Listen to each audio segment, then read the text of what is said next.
हाय दोस्तों, मैं अमरेंद्र कुमार कुशवाहा। ध्यान दीजिएगा, हम लोग लेक्चर 1 में त्रिभुज तक पढ़ चुके थे। अब ध्यान दीजिए, हम लोग पढ़ेंगे चतुर्भुज, यानी जियोमेट्री में हम लोग पढ़ेंगे क्या, चतुर्भुज। तो देखिए चतुर्भुज होता क्या है।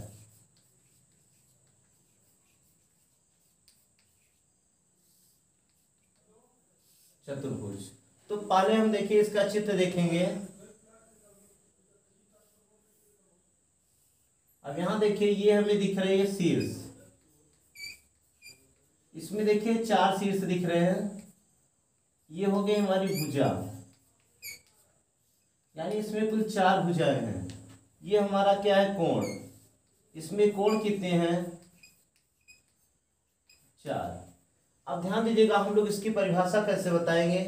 देखिए, 4 भुजाओं से घिरी हुई आकृति को, फिर से ध्यान दीजिएगा, 4 भुजाओं से घिरी हुई आकृति को चतुर्भुज कहते हैं।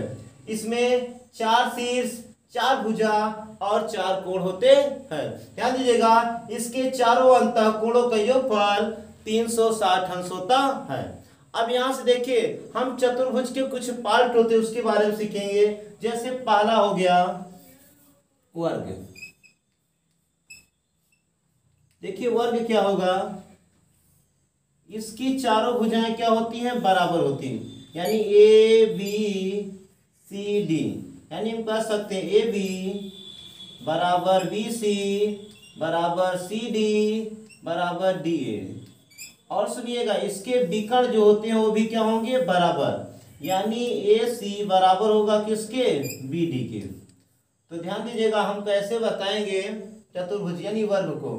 ऐसा चतुर्भुज, ध्यान दीजिएगा, ऐसा चतुर्भुज जिसकी चारों भुजाएं क्या हो, बराबर हो, और विकर्ण भी क्या हो, बराबर हो, उसे वर्ग कहते हैं। और ध्यान दीजिएगा, वर्ग के प्रत्येक कोण 90 अंश के होते हैं, यानी समकोण होते हैं 90 अंश। अब देखिए यहां से हम लोग देखेंगे आयत। आयत, अब आयत में देखिए इसका चित्र क्या है हमारे पास।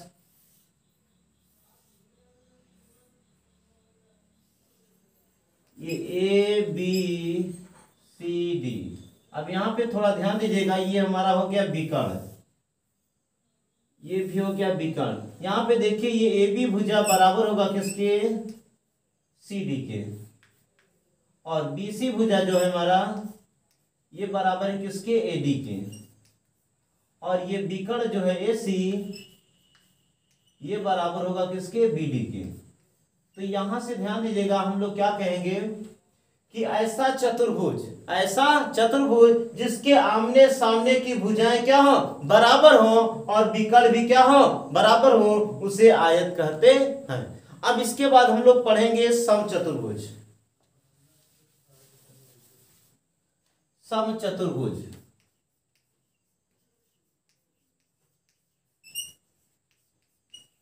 देखिए समचतुर्भुज क्या होता है। इसमें थोड़ा सा ध्यान दीजिएगा, ये वाली भुजा यानी इसकी चारों भुजाएं तो क्या होगी, बराबर होगी, किंतु विकर्ण बराबर नहीं होगी।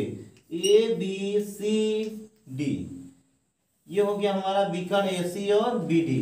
यानी देखिए, ए बी बराबर बी सी बराबर सी डी बराबर डी ए, और विकर्ण ए सी बराबर नहीं किसके, बी डी के। तो ध्यान दीजिएगा, यहां पर हम समचतुर्भुज के बारे में क्या बताएंगे। ऐसा चतुर्भुज जिसकी चारों भुजाएं बराबर हो किंतु विकर्ण बराबर ना हो, उसे समचतुर्भुज कहते। फिर से ध्यान दीजिएगा, ऐसा चतुर्भुज जिसकी चारों भुजाएं बराबर हो किंतु विकर्ण बराबर ना हो, उसे समचतुर्भुज कहते हैं। अब इसके बाद हम लोग पढ़ेंगे समांतर चतुर्भुज।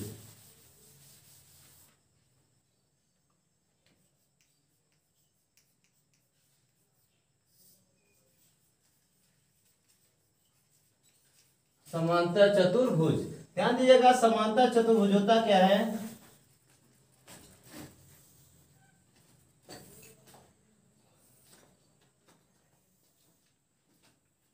ये हो गया ए बी सी डी। यहां पे देखिए, ये हमारा है विकर्ण, ये भी क्या है, विकर्ण। यानी यहां पे देखिए, ये ए बी बराबर है किसके, ए बी बराबर है सी डी के। और BC बराबर है AD के, और ये विकर्ण AC बराबर नहीं है किसके, BD के। तो ध्यान दीजिएगा यहां हम लोग क्या कहेंगे, समांतर चतुर्भुज के बारे में क्या कहेंगे, ध्यान दीजिएगा, ऐसा चतुर्भुज जिसके आमने सामने की भुजाएं तो बराबर हो किंतु विकर्ण बराबर ना हो, उसे समांतर चतुर्भुज कहते हैं। फिर से ध्यान दीजिएगा, ऐसा चतुर्भुज जिसके आमने सामने की भुजाएं बराबर हो किंतु विकर्ण बराबर ना हो, उसे समांतर चतुर्भुज कहते हैं। अब देखिए हम लोग देखेंगे क्या, समलंब चतुर्भुज। देखिए समलंब चतुर्भुज क्या होता है, समलंब चतुर्भुज। देखिए पहले हम लोग इसका ग्राफ देखेंगे समलंब का।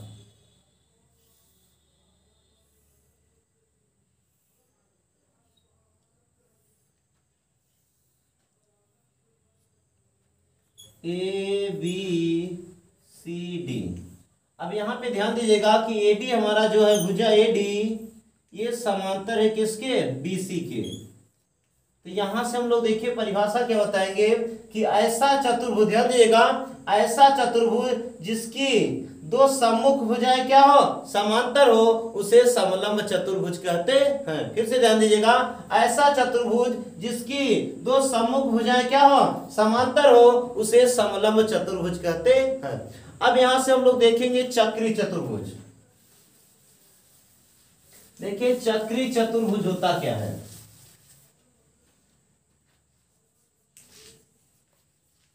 चक्रीय चतुर्भुज। देखिए चक्रीय चतुर्भुज जैसे हमारा ये क्या हो गया, ये वृत्त, और वृत्त के अंदर हम बना रहे हैं क्या, चतुर्भुज ABC और ये हो गया D। अब यहां ध्यान दीजिएगा, इस कोण के सामने ये कोण दिख रहा है और इस कोण के सामने ये कोण दिख रहा है, यानी कह सकते हैं कोण A प्लस कोण C बराबर 180 अंश, और कोण B प्लस कोण D बराबर कितना, 180 अंश। यानी देखिए चक्री चतुर्भुज के सम्मुख कोणों का योगफल क्या होता है, 180 अंश। अब यहां देखिए चक्री चतुर्भुज क्या होता है, तो ध्यान दीजिएगा, ऐसा चतुर्भुज, ऐसा चतुर्भुज जिसके चारों शीर्ष कहां पर स्थित हो, वृत्त पर स्थित हो, उसे चक्री चतुर्भुज कहते हैं। ऐसा चतुर्भुज जिसके चारों शीर्ष वृत्त पर स्थित हो, उसे चक्री चतुर्भुज कहते हैं। और ध्यान दीजिएगा, चक्री चतुर्भुज के सम्मुख कोणों का योगफल 180 अंश होता है। अब हम लोग पढ़ेंगे क्या, उत्तल चतुर्भुज। देखिए उत्तल चतुर्भुज, देखिए उत्तल चतुर्भुज क्या होता है, पहले हम लोग चित्र से देखेंगे। ये हमारा उत्तल का चित्र ABCD। अब देखिए उत्तल चतुर्भुज में क्या दिख रहा है, इसके जितने भी कोण हैं 180 अंश से क्या है, कम है। तो यहां पे हम लोग कह सकते हैं कि ऐसा चतुर्भुज जिसके सभी कोण 180 अंश से क्या हो, कम हो, ऐसा चतुर्भुज जिसके सभी कोण 180 अंश से कम हो, उसे उत्तल चतुर्भुज कहते हैं। अब देखिए अवतल चतुर्भुज क्या होता है, अवतल चतुर्भुज। देखिए अवतल का पहले हम लोग चित्र देखेंगे।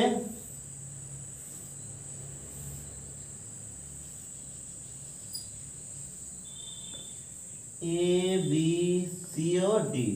यहाँ पे ध्यान दीजिएगा, ये वाला जो कोण हमें दिख रहा है ये 180 से क्या दिख रहा है, ज्यादा दिख रहा है। तो यहाँ से हम लोग कहेंगे क्या, कि ऐसा चतुर्भुज जिसका एक कोण, ऐसा चतुर्भुज जिसका एक कोण 180 अंश से अधिक हो, उसे अवतल चतुर्भुज कहते हैं।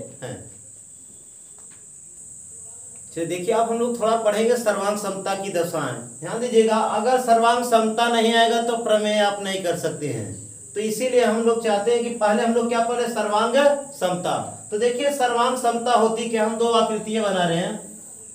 ये हमारी हो गई आकृति पहली ABC, और दूसरी आकृति हमारी है PQR। अब यहाँ पे थोड़ा सा ध्यान दीजिएगा, ये भुजा इस भुजा के बराबर है, ये वाली भुजा इस भुजा के बराबर है, और ये वाली भुजा जो है हमारी इस वाली भुजा की क्या है, बराबर है। यानी AB बराबर PQ और BC बराबर QR और AC बराबर किसके, PR के। और इसलिए हम कह सकते हैं कि त्रिभुज ABC सर्वांग सम है त्रिभुज किसके, त्रिभुज PQR के। अब देखिए यहां से हम सर्वांग समता की क्या बताएंगे परिभाषा। पहले देखिए सर्वांग समता की कुल 4 दशाएं होती हैं, तो पहले हम लोग जानेंगे सर्वांग समता क्या होती है, फिर हम उसकी दशा के बारे में पढ़ेंगे। तो देखिए यहाँ पर जब दो आकृतियां, ध्यान देगा, जब दो आकृतियां किसी नियम अथवा निर्देश के द्वारा आपस में क्या हो, समान हो, तो दोनों आकृतियां सर्वांग सम होती हैं।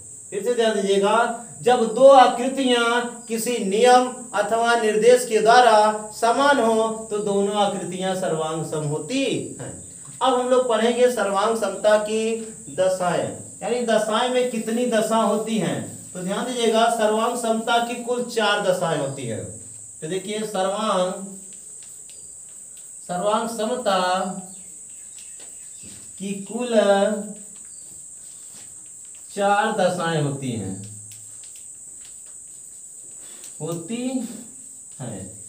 अब यहां से देखिए हम लोग एक एक करके पढ़ेंगे। तो देखिए प्रथम दशा क्या होती है, प्रथम दशा, यहां से देखिए हमें प्रथम दशा क्या दिख रही है। पहले हम लोग देखिए इसका ग्राफ बनाएंगे, चित्र। ये हो गया हमारा पहला चित्र ABC, और दूसरा चित्र हमारा दिख रहा है PQR। यानी हम कह सकते हैं कि AB बराबर किसके, PQ के, और ये BC बराबर किसके, QR के, और ये हमारा जो AC है, AC ये बराबर किसके, PR के। यानी त्रिभुज ABC सर्वांग सम है किसके, त्रिभुज PQR के। तब इससे हम लोग कहते हैं क्या है, भू सर्वांग समता कहते हैं। तो ध्यान दीजिएगा, यहां से हम प्रथम दशा में इसकी परिभाषा क्या बताएंगे। जब दो आकृतियां, ध्यान दीजिएगा, अभी तो हम लोग क्या पढ़े, सर्वांग समता की दशाएं पढ़े। अब हम लोग सर्वांग समता की प्रथम दशा ध्यान दीजिए पढ़ेंगे। तो प्रथम दशा देखिए होती क्या है, जब दो त्रिभुजों में एक त्रिभुज की तीनों भुजाएं दूसरे त्रिभुज की संगत भुजाओं के समान हो। ध्यान दीजिएगा, जब दो त्रिभुजों में एक त्रिभुज की तीनों भुजाएं दूसरे त्रिभुज की संगत भुजाओं के समान हो, तो दोनों त्रिभुज सर्वांग सम होते हैं। इसे भू सर्वांग समता कहते हैं। फिर से ध्यान दीजिएगा, जब दो त्रिभुजों में एक त्रिभुज की तीनों भुजाएं दूसरे त्रिभुज की संगत भुजाओं के समान हो, तो दोनों त्रिभुज सर्वांग सम होते हैं। इसे भू सर्वांग समता कहते हैं। अब देखिए हम दूसरा देखिए पढ़ेंगे, इसका दूसरा क्या है, द्वितीय दशा।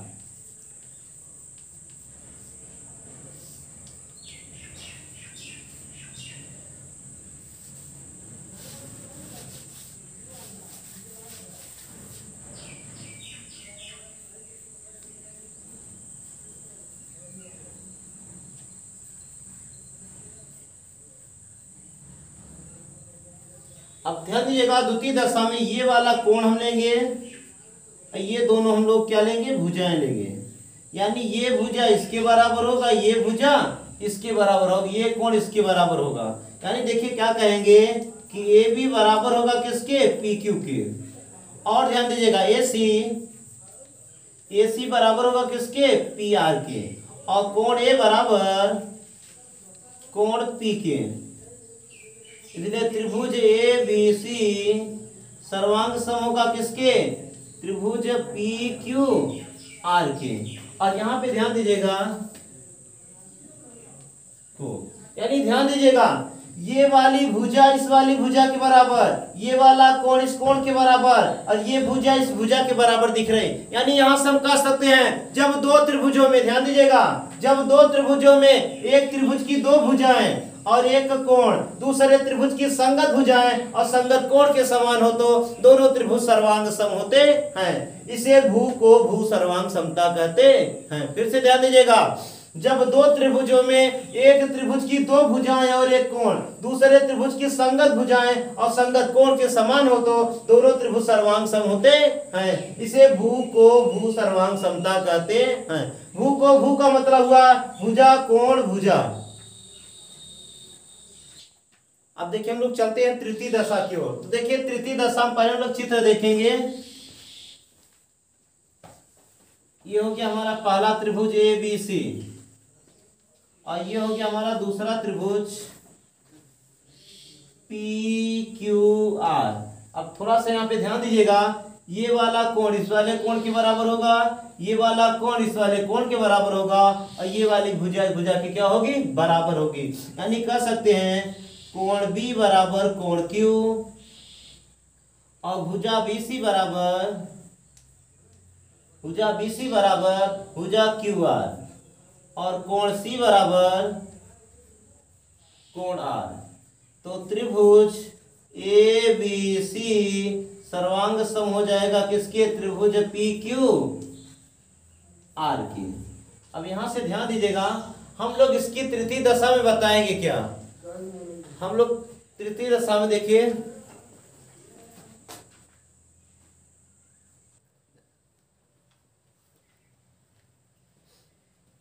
देखिए तृतीय दशा क्या होती है। अब यहां से ध्यान दीजिएगा, इसे को भू को सर्वांग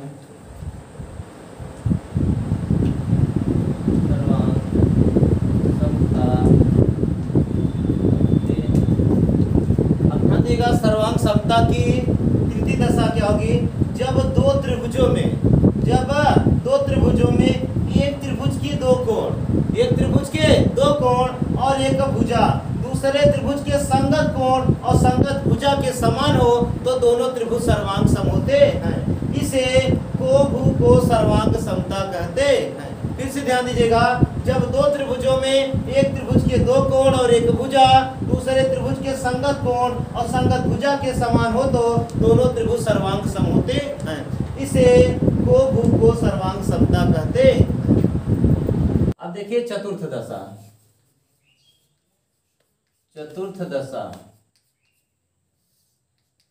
अब देखिए चतुर्थ दशा में हम दो समकोण बना रहे हैं त्रिभुज